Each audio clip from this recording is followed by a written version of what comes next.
दो वैज्ञानिक परमाणु विखंडन पर काम कर रहे थे, नाभिक के विखंडन पर काम कर रहे थे, और उसी समय आदेश आया कि इन दोनों वैज्ञानिकों को भी हिटलर ने मारने का आदेश दे दिया। ये अपनी जान बचाते हुए किसी तरह से अमेरिका पहुंचे।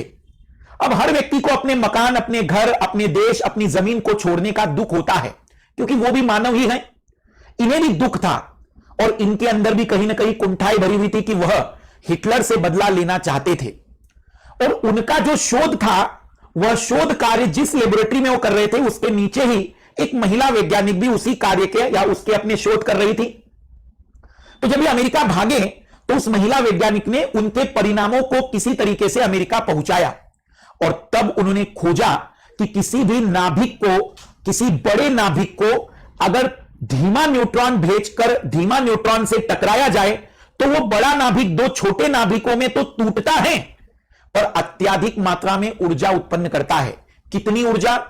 इतनी ऊर्जा जितना 10 टन कोयला जलाने पर ऊर्जा पैदा होगी, 1 ग्राम यूरेनियम उतनी ऊर्जा पैदा कर सकता है।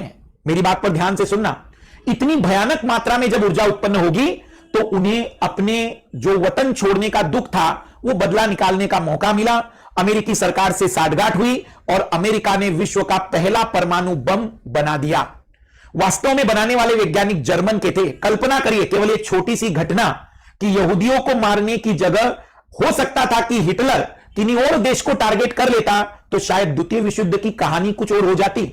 शायद इस विश्व पर आज जो हम अमेरिकन वर्चस्व देखते हैं, वो शायद कभी उत्पन्न ही नहीं होता, क्योंकि जर्मनी इतना मजबूत और इतना शक्तिशाली देश बनकर उभरा होता।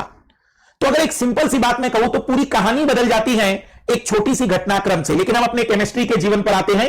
नाभिक के विखंडन का मतलब यह होगा कि किसी भारी नाभिक पर धीमा न्यूट्रॉन अगर भेजा जाए तो वो भारी नाभिक दो हल्के नाभिकों में टूटता है और बड़ी मात्रा में ऊर्जा उत्पन्न करता है। आइए समझिएगा।